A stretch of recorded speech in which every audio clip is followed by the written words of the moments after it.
environment, they still can connect and they still can do the things they ever dreamed of. And also there are some genius minds that are helping universities or businesses here.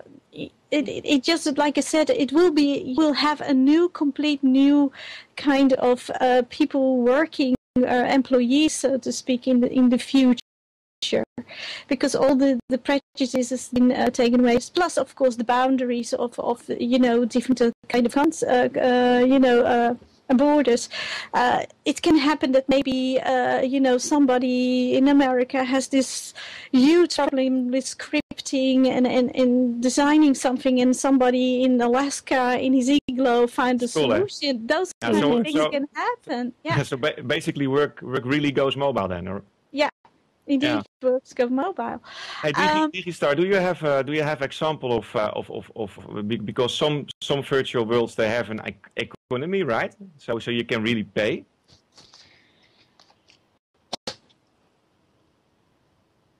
DigiStar, sorry, can you hear me? Yeah, I can hear you. Yes. Yeah. About payment. Actually, what we see, the relationship between virtual world and payment is actually a very interesting one, because you could say that the more you trust your online identity, the more likely you are to make a digital payment. So that there is definitely a relationship there. And also when it comes to micropayments, virtual currencies, then also there is a lot of virtual currencies also, like things like air miles and the points that you get at the supermarket. But also in virtual worlds there are, for example, micropayments for virtual goods. And also the virtual goods market is growing very strongly, particularly in the US at the moment. So these are some very good examples, I think, to look at when you look for example of where this is going and where it is growing to. That's interesting, because the key theme I've heard between the two of you is that virtual worlds and the things we can do in them help, in fact, flatten the world like we keep talking about and envisioning.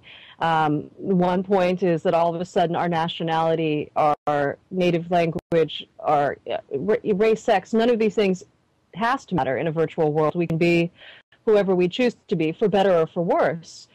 And with virtual currencies, in theory, it makes doing business easier. But curious about, there are currencies used for things like buying an outfit in Second Life, but in terms of doing real business, true business-to-business transactions, do you think we'll actually ever see anybody making a contract in Second Life and exchanging large sums of virtual money?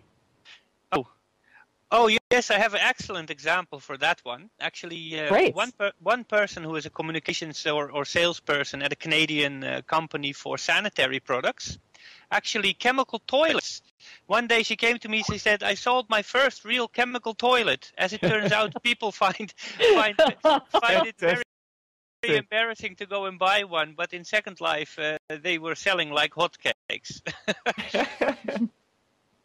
That's very interesting, again, because you can mask who you are a little bit. But why would, again, you'll have to help me out here. Why would someone even think to go to Second Life to go buy something like a toilet? Yeah, and also I wanted to point out that there is 700 million people in the world with a handicap of some sort, and a lot of these people are also excluded from, for example, the labor processes and getting work. Or contributing to social causes and helping to shape society for the better. And what I have learned in Second Life, which was really an eye-opener to me, that for a lot of people already today, virtual worlds are their only social connection to the outside world. And if you are tied to a bed and you have nobody to talk to, more and more one-person households, yeah, it's really how some people choose to connect. And I think in the future this will become just a more natural way of our everyday communications and how we deal with information.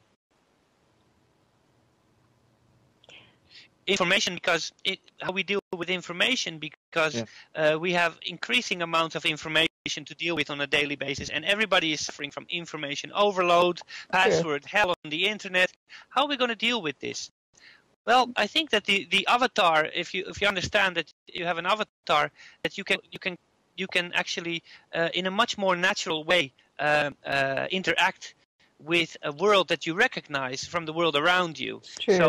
So when you put on the TV or have to program the VHS recorder, what you see on a computer, if that do the same thing as what it does in real life in the future. So Digistar, what other ways of collaboration do you see as an opportunity for virtual worlds? For example, if you look to customer service desks and they are supporting, for example, in B2B environments or B2C environments, they are supporting their customers.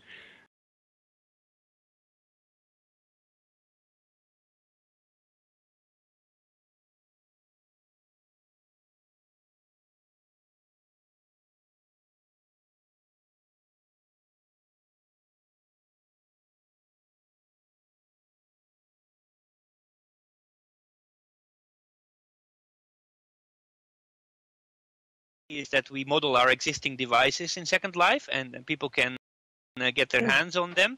Mm-hmm. But I think that we are very soon already seeing that people are proposing crowdsourced prototypes. Yeah. So that's a very interesting area of social communities, and really being in close touch with consumers and your customers.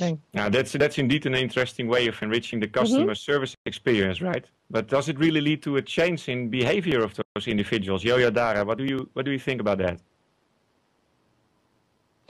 Sorry, can you repeat the question again?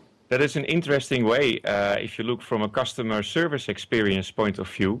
You know, if you can interact with, for example, an avatar, which is basically in a call center, instead of pressing all kinds of buttons on an IVR menu, you can really communicate.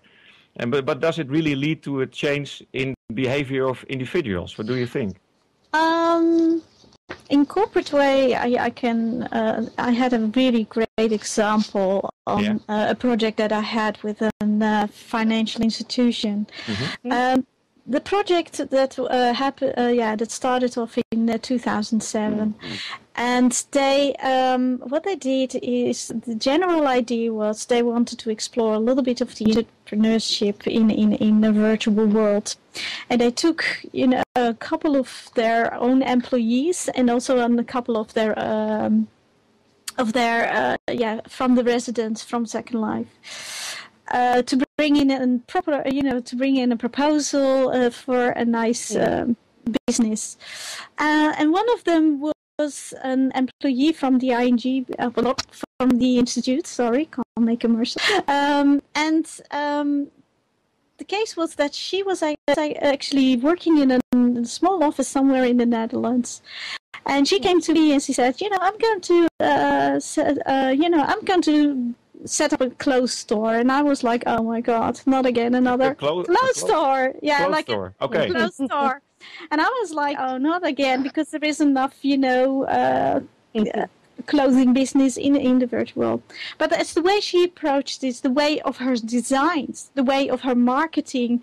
She really started to develop herself, and in a couple of months' time she really had a nice pocket money, so to speak, for herself. But also she started thinking by herself, like, hey, I am not on the right place. I also see, creating here things